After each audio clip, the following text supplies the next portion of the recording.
Warning, dangerous waters. Okay, that's the point. Oh, there's some shad busting down there. I'm fishing for striper. Got the surf rod out. Oh, this is neat. I've never been over this far. Got a nice cliff there. But I've been here in my boat before and I've seen like 50 people standing on these rocks on this side. So it must be the good spot.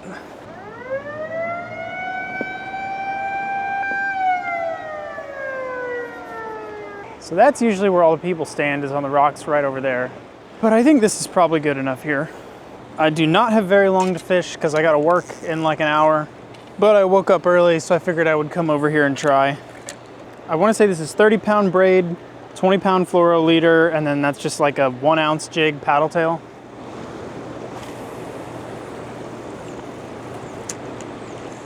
You gotta reel it like dang lightning speed.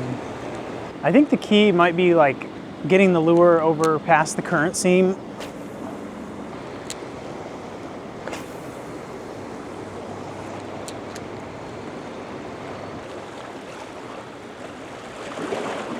Oh my gosh, I got one. Oh my gosh, I actually got one. Oh my gosh. That was a surprise. Okay, let me step back and get my net. I don't know if that's a striper, it might be a drum.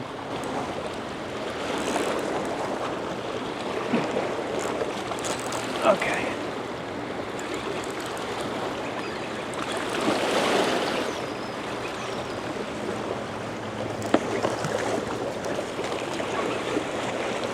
Oh no, this is a striper. Oh, my foot's caught in a rock. Not a big one, but that's a striper.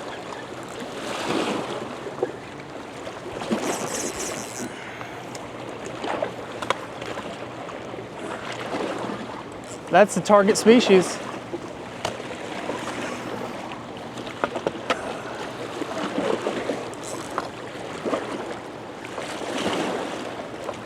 It is so hard to land fish with this giant rod.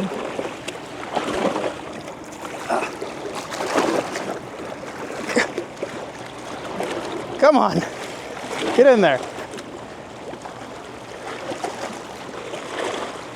Oh my gosh, okay. Y'all, it probably doesn't look like it, but this thing is so difficult to land a fish with. Especially when the current's going that fast, and I mean, they pull so dang hard. Well, that's a nice surprise. It's a very nice surprise. Let me weigh him in the net really quick just to find out. That thing's like probably 22 inches long. Could you imagine what a 30-incher would fight like in this current? It'd be ridiculous. Okay, so with the net, it's not really gonna settle, but it's like probably 9.12, we'll say, is the average. It's a striper. I think that's a little bigger than the other one I caught, so this is only the second one of these that I've caught. Heck freaking yes. That is so exciting. 1-ounce jig. All right, let's put this guy back. See ya, dude. Thanks for biting. There he goes. Okay, so based on this, he was somewhere around like 24, 25 inches. Let me weigh the net just to see, because I did weigh him in the net. So the net weighs 2.24, add on 1 ounce because I was using a 1-ounce lure. So yeah, that's like a 7-pound fish, huh? Y'all, I didn't actually think that would finally happen. This is like the, I don't know, 6th time I've been to a spillway in the morning. Yeah, I need a better way to land those. The problem is the butt of this rod is so long that when you have it in your armpit, it's hard to maneuver it. So he actually bit down there. I figured most of the bites would come from that other side on the current seam. I think I said that earlier. But I guess this is probably kind of like an eddy. So this might make, actually, well, yeah, something just busted down there. A shad was like running from something, or a skipjack maybe, I don't know.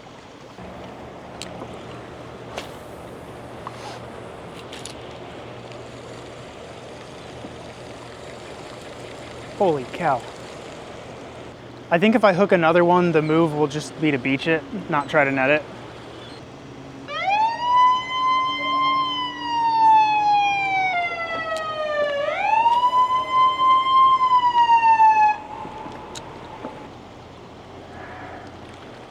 What the heck was that?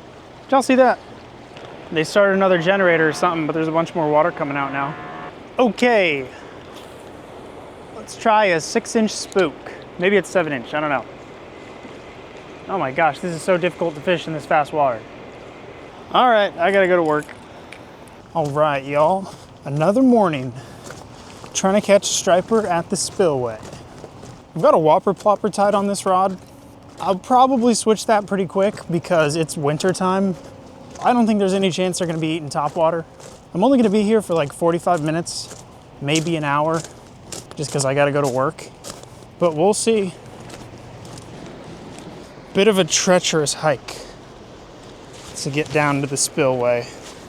But that's good, right? Because it limits access. All right, nobody else is down here yet, but there is a guy following me in. And get this, y'all. He's literally got a dang 4-foot long gaff. I've never seen anybody show up to a spillway with a gaff before. That's gonna be interesting to look at. First things first, the whopper plopper. Yeah, I probably won't have this on for very long.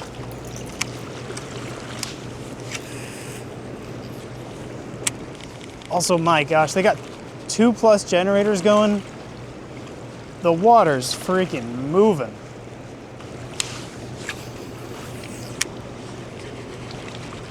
This is just a weird little thing I picked up at Bass Pro. I thought it looked pretty cool. It's not like your standard jig head paddle tail, it's more of like an actual swim bait. So hopefully that means it won't nosedive as hard, because nosediving usually is what leads to snags. Oh man, the guy with the gaff is going way up there. Is it like an eddy in the corner? Maybe I should try that next time.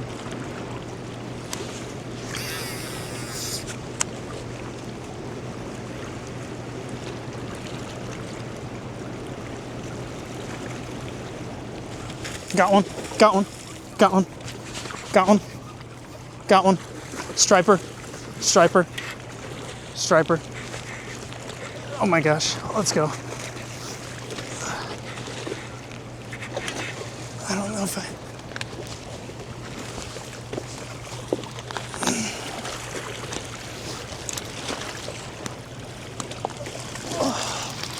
let's freaking go. Let's freaking go, yes.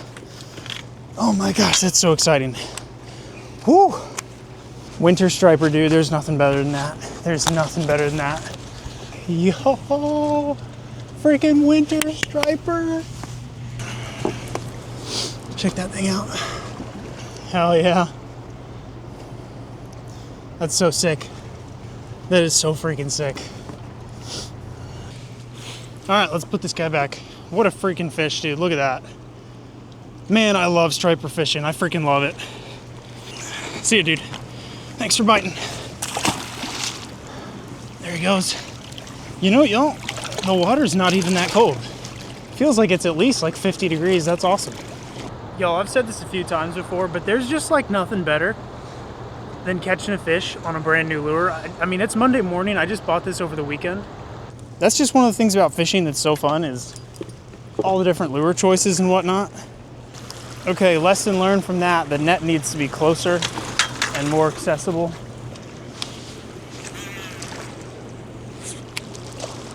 I definitely do not think I would have caught that fish on the whopper plopper. I'm really glad I switched.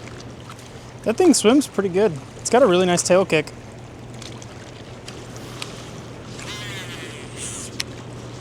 Y'all, I am learning that braid on a bait caster is a horrible idea for fishing spillways. When I'm reeling it in from this direction, when the water's coming towards me, so like the first half of when I'm reeling it in, it's coming on the spool super lightly because the current's pushing the bait, so I'm reeling the bait like I'm not, you know, the line's going on there pretty loose. But the second I get past here and I'm reeling against the current, then the line goes on super tight and it digs down under the line that's already spooled on there, which is on loose. So then you have, well, I was gonna say, then you have braid getting stuck under the other braid and it gets knotted and you have that situation where I cast and then there's that hard stop. But I just casted my lure off and it didn't even break at the leader. It broke like halfway to the rod. I guess my braid just must have caught like a really sharp rock down there somewhere. Maybe that's another reason to use fluoro, but that sucks. Yeah, I think I should have just honestly ran like 100% 20-pound fluorocarbon. Okay, and onto that, I'm gonna tie on the same paddle tail that I caught the last striper on, except with a different jig head. It's like the same hook size, but this is a 1/2 ounce jig head as opposed to a 3/4 ounce jig head. Like, you can't even really cast a 3/4 ounce jig head too much further, and it sinks so fast that you're just gonna get snagged a bunch. So yeah, I think a 1/2 ounce jig head is the way to go. This is actually a Z-Man striper jig head, which I thought was interesting. Hopefully no other areas of my line are damaged. That would really suck. Fun fact, this may be the last time I throw a Strike King 6-inch paddle tail. That was supposed to be a subtle hint that I'm coming out with a big paddle tail. Should have the prototype mold for it here in a day or two. Man, y'all, I got here even earlier today. The sun's not even up yet, and there's still people that beat me. All right, guys, today is super exciting because not only are we spillway striper fishing, but we are spillway striper fishing with a prototype new 5.5 inch engineered for hook sets Banshee paddle tail. This will be my first time ever using this thing in the water. I'm really interested to see how it swims. Hopefully we can catch a striper on it. That would be sick. So it looks like they got, what, 3 generators going right now? Okay, here we are, the spillway. I'll take a couple casts here and I think I'm gonna just try over there. All right, check this out, guys. This is the engineered for hook sets Banshee paddle tail in a 5.5 inch version. First cast. Unfortunately, I'm all out of 1/2 ounce jig heads. So this is a 3/4, which stinks because it's gonna have a little bit higher sink rate and this is already a snaggy spot. I think this is 17-pound fluoro I'm using today. Last time I was using like 60-pound braid with a 20-pound fluorocarbon leader. Okay, I'm gonna color switch to bone really quick. Okay, here it is. Bone chartreuse. Looks like a good striper bait. That's definitely a lot more visible.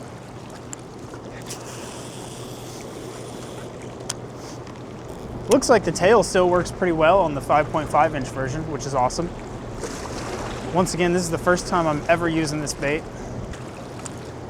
Really cool to see CAD files come to life. Well, this is where I've seen the most people standing and fishing. So does that mean this is the better spot up here? Not that I'm gonna fish up here because it's a restricted area, but I really just wanna go look and see. That's actually really cool that they let you come this close to the spillway. Man, this is definitely not a place you'd wanna fall in.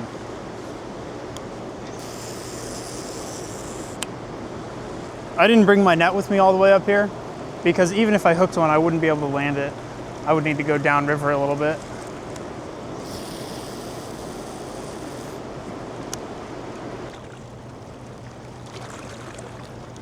Oh my gosh, got one. No, no. Oh, I lost him. Oh my gosh, he hit it twice. I saw him come up and eat it right there and I kept it going slow and then he bit it and just didn't get hooked. I don't think that fish will bite again just because I did hook it, but you never know, man. Maybe it'll bite again. In any case, it wasn't huge. It was probably like 5 pounds, which is not even as big as the other 2 I've caught standing right here. So, you know, if there's one you're gonna lose, that's the one to lose. Unless that was a hybrid striper, then that was a super nice fish. Hard to tell. Yeah, there's a little closer look at the bait. 5.5 inch EFH Banshee. This is the prototype mold. It's got some weird like bubbling issues right here at the head. I'm gonna try to fix those. Yeah, it's got fins, it's got scales. This is hard blend plastic. Should hopefully last a long time. Unless you're like catching muskie, then let's just be real. It's not gonna last a long time. But I don't know, maybe it'll last a few fish. I think that's gonna be honestly a killer striper lure. I mean, dude, this is the first time I've ever used it. I already hooked and lost one. Really nice profile to it. It's like the perfect size. Okay, let's hope we don't lose this one. I only made a few of these. This thing uses a ton of plastic in the mold. I mean, obviously it's a really big bait. Most larger paddle tails, most of them don't get their size just from being thick bodied. Most of them get their size from having like ribs here, you know? And the reason companies do that is because it makes them a lot easier to injection mold It saves plastic, and those ribs make it like stick to the mold, so you don't get a lot of like cavitation and denting issues. Here's the problem with molds like that. They're really expensive to machine. That same snap, I'm an idiot. Why do I keep casting there? Okay, it came off. Well, I know why I keep casting there, because I've hooked a fish right in here, that's why. Also, it looks good. I mean, that's an eddy right there. They could totally be in that eddy. Fish love eddies. All right, well, that is gonna do it for this video. That was pretty cool, catching those 2 striper and then losing a 3rd one. It's kind of interesting that I went there 3 times back to back to back, and every time I hooked exactly 1 fish. Landing 2 out of 3, that's not a bad ratio, especially since I lost what I'm pretty confident was the smallest fish and I landed the 2 bigger ones. Not that those were big by striper standards. I had only caught 1 striper in my life before this, 1 purebred striper, and it was like 3.5 pounds. So I was super stoked to get that 6.76 pound PB. I appreciate you guys watching the video. If you enjoyed, please do me a favor and subscribe.